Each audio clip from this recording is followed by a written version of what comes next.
नमस्कार प्यारे दर्शकों, मैं आपका ज्योतिष मित्र आदित्य द्विवेदी। अगर आप अपनी कुंडली का परामर्श चाहते हैं, अपने प्रश्नों के उत्तर चाहते हैं, समस्याओं का समाधान चाहते हैं, खराब ग्रह दशाओं के उपाय जानना चाहते हैं, कुंडली मिलान करवाना चाहते हैं या किसी शुभ मुहूर्त के बारे में जानकारी लेना चाहते हैं, तो आप हमारे नंबर पर हमें कॉल कर सकते हैं या व्हाट्सएप मैसेज कर सकते हैं।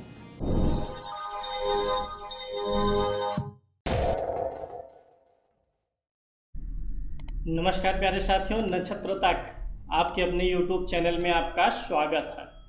कैसा होगा आपका वैवाहिक जीवन और वैवाहिक जीवन में क्या उतार चढ़ाव आएंगे, इसके बारे में आपको बताएंगे और आपके जीवन साथी से जुड़े हुए कुछ तथ्यों के बारे में बात करेंगे। आपको अपनी लग्न कुंडली देखनी है। अगर आपको कुंडली बनाना नहीं आता है, आपके पास कुंडली नहीं है, तो आप चैनल पर जाइए, वीडियो बना हुआ है कुंडली बनाने का, आप वहां से सीख लीजिए और अपनी कुंडली अपने पास रखिए, क्योंकि कुंडली के कार्यक्रम बहुत ही आसान तरीके से मैं आपको समझाऊंगा। कोई गुणागणित नहीं करना है। लग्न कुंडली में जब आप अपनी कुंडली देखेंगे तो लग्न कुंडली जहाँ लिखा है उसके नीचे का जो चतुर्भुज है, ये आपका पहला घर है। यहाँ कोई भी गिनती लिखी हो सकती है, 1 से 12 के बीच में गिनतियों से कोई मतलब नहीं होता है। तो जहाँ आपका पहला घर है, पहला चतुर्भुज है, वहाँ से आप कुंडली देखना शुरू करते हैं। तो वैवाहिक जीवन सुखी होगा कि दुखी, इसके लिए मैं पहला सूत्र आपको बता रहा हूँ कि अगर बृहस्पति ग्रह की दृष्टि पड़ती हो विवाह स्थान पर तो वैवाहिक जीवन अच्छा होता है। बृहस्पति महाराज की दृष्टि आपके विवाह स्थान पर पड़ेगी अगर बृहस्पति महाराज 11वें घर में हों, एक तो पहले घर में हों।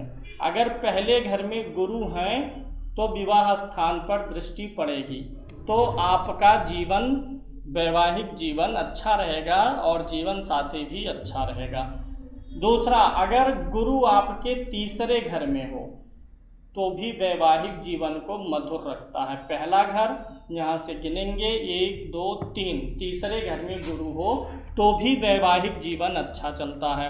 11वें घर में बृहस्पति हो, 11वां ये पहला घर है, यहीं से गिनिए 1 2 3 4 5 6 7 8 9 10 11। अगर गुरु यहाँ पर होगा तो गुरु की दृष्टि पड़ेगी विवाह स्थान पर, इसलिए वैवाहिक जीवन में मधुरता रहेगी। गुरु के पास में 3 दृष्टियां होती हैं। गुरु जो है 5वीं 7वीं और 9वीं दृष्टि रखता है। तो लग्न में होगा तो 7वीं दृष्टि से देखेगा, तीसरे घर में होगा तो 5वीं दृष्टि से, और 11वें होगा तो 9वीं दृष्टि यहाँ पर पड़ेगी। जीवन साथी और आपका वैवाहिक जीवन अच्छा होगा। इसके अलावा और भी बहुत सारे योग होते हैं, लेकिन यहाँ पर सिंपल साधारण योग आपको बताता हूँ जो आप आराम से देख सकें। इसके अलावा ऐसा नहीं है कि अगर गुरु इन घरों में नहीं है तो वैवाहिक जीवन अच्छा नहीं होगा। हाँ, अगर गुरु यहाँ पड़ जाए, 6वें घर में गुरु पड़ जाए, लग्न से गिनेंगे पहले घर से 1 2 3 4 5 6, अगर 6वें घर में गुरु पड़ जाए, 8वें में गुरु पड़ जाए और 12वें में गुरु पड़ जाए तो आर्थिक कष्ट देता है। यहाँ से गिनेंगे पहले से तो ये 12वां पड़ेगा। 6वें 8वें 12वें गुरु पड़ेगा तो आर्थिक कष्ट देता है। अब बात करेंगे, अब यहाँ देख लीजिए पहले तीसरे 11वें में गुरु होगा तो अच्छा होगा। अब खराब कब होता है, वैवाहिक जीवन में उपद्रव कब मचेगा, यह देखिए। एक तो आप मांगलिक हों और मंगल का बल कट ना रहा हो तो वैवाहिक जीवन में उपद्रव होगा।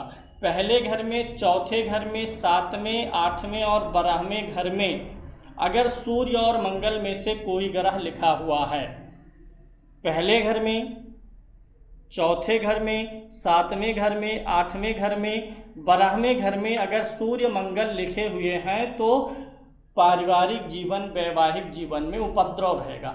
अगर मंगल अकेला है या सूर्य अकेला है तो उतना ज़्यादा उपद्रव नहीं होगा, लेकिन अगर दोनों साथ ही पड़ जाएं तो बहुत उपद्रव करेंगे।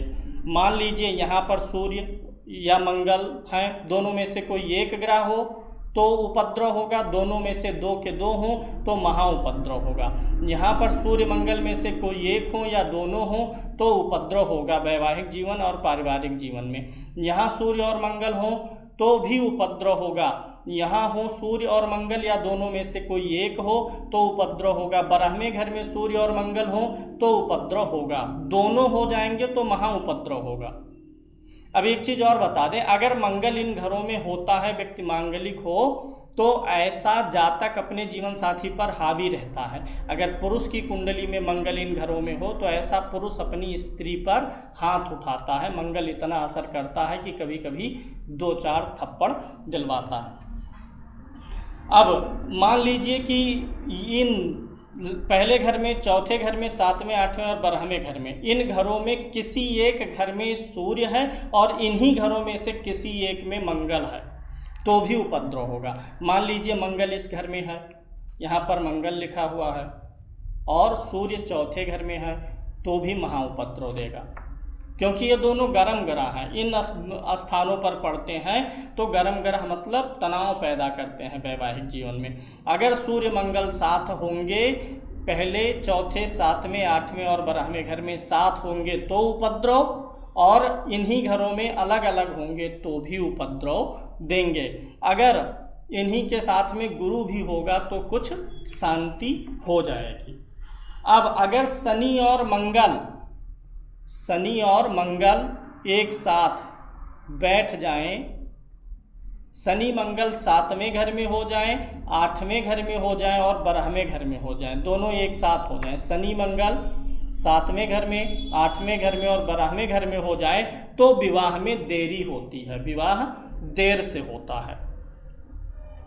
अगर शनि और मंगल साथ में बैठते हैं तो विवाह में देरी होता है, लेकिन मंगल का प्रभाव कम हो जाता है, मांगलिक का प्रभाव, क्योंकि शनि मंगल के प्रभाव को, दोनों एक दूसरे के प्रबल शत्रु हैं, दोनों एक दूसरे के बल का हरण करने लगते हैं। तो ये हो गया। एक और विशिष्ट बात हम आपको बताते हैं, जिसकी कुंडली के 8वें घर में राहु या केतु में से कोई ग्रह बैठा हो, 8वां घर, पहले घर से गिनिए, 1 2 3 4 5 6 7 8, 8वें घर में राहु या केतु हो तो ऐसे व्यक्ति का जीवन साथी जो होता है वह झूठ बोलने वाला होता है, झूठ बोलता है, बहानेबाजी करता है। जैसे आप उसको दवाई दिए कि हाँ स्वास्थ्य खराब है दवाई खाए, और वो दवाई खाने को भूल जाएगा तो झूठ बोलेगा आपसे हाँ खा लिए। अपनी हर गलत बात को झूठ बोल करके सही साबित करने का प्रयास करता है अगर 8वें भाव में राहु या केतु हो। अब अगले विषय वस्तु पर आएंगे, जीवन साथी, क्या सरकारी नौकरी जीवन साथी के लिए बनता है कि नहीं बनता है। जीवन साथी सरकारी नौकरी में जाएगा या प्राइवेट नौकरी का ही योग। अब यहाँ पर सरकारी प्राइवेट दोनों का विचार करते हैं। यहाँ पर जो सरकारी नौकरी का योग बनेगा सूर्य से बनेगा, मंगल से बनेगा और गुरु से बनेगा, और अन्य ग्रहों से प्राइवेट का योग बनेगा। आप अपनी लग्न कुंडली देखिए। अब यहाँ पर आपको चौथा और 7वां घर विचार करना है। आपकी जो कुंडली है, आपको अपने जीवन साथी की कुंडली नहीं देखना, अपनी ही कुंडली से आप जानिए कि क्या आपका जीवन साथी नौकरी करेगा कि नहीं करेगा। अगर आपकी कुंडली में चौथे घर में और 7वें घर में, चौथे घर में या 7वें घर में 1 नंबर या 5 नंबर की गिनती पर सूर्य लिखा हो, इस घर में 1 नंबर की गिनती हो या 5 नंबर की गिनती, इसमें 1 नंबर या 5 नंबर की गिनती हो और सूर्य लिखा हो, तो सरकारी नौकरी का योग जीवन साथी के लिए बनेगा। अगर आपके चौथे घर में या 7वें घर में 1 नंबर, 8 नंबर और 10 नंबर की गिनती लिखी हुई हो, इस चौथे घर में ये वाली गिनती लिखी हुई हो, 1, 8 और 10 नंबर की गिनती यहाँ हो या यहाँ हो, और वहीं पर मंगल बैठा होगा तो जीवन साथी के सरकारी नौकरी का योग बनेगा। अगर आपके चौथे घर में और 7वें घर में 9 नंबर, 12 नंबर और 4 नंबर की गिनती लिखी हुई हो, 9, 4, 12, यहाँ 9 नंबर हो, 4 नंबर हो, 12 हो, या यहाँ पर 9, 4, 12 हो और गुरु लिखा हुआ हो, बृहस्पति लिखा हुआ हो, तो सरकारी नौकरी का योग बनेगा।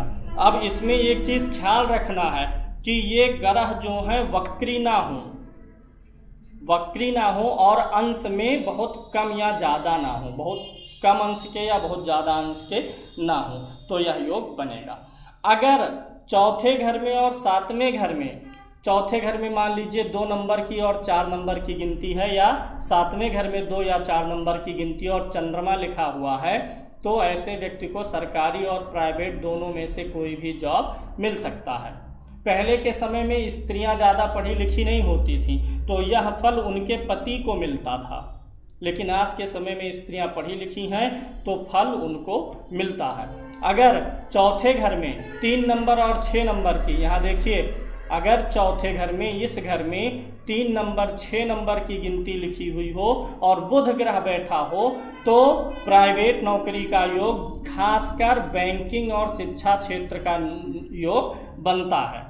अगर चौथे घर में या सातवें घर में, इसी घर में 2, 7, 12 नंबर की गिनती हो, या इस घर में 2, 7, 12 नंबर की गिनती हो, यह गिनती, ये वाला लाइन देखिए, अगर चौथे या सातवें घर में हो और शुक्र भी उसी गिनती पर लिखा हुआ हो, तो भी नौकरी का योग बनेगा, खासकर प्राइवेट नौकरी का योग बनता है। अगर शनि लिखा हुआ हो इसी घर में, दूसरे, यहाँ चौथे घर में 7 नंबर की गिनती, 10 नंबर की गिनती और 12 नंबर की गिनती हो, या सातवें घर में 7, 10, 12 नंबर की गिनती हो और यहीं पर शनि लिखा हुआ हो, तो अर्ध सरकारी नौकरी का योग बनता है। अर्ध सरकारी, जैसे वो मानदेय वाला कहते हैं, वो इस प्रकार की नौकरी का योग आपके जीवन साथी के लिए बनता है। लाइक कर दीजिए, शेयर कर दीजिए और सब्सक्राइब कर दीजिए। इसके अलावा भी बहुत सारे योग होते हैं, जो आसान है वो मैं आपको यहाँ पर प्रस्तुत करता हूँ। धन्यवाद।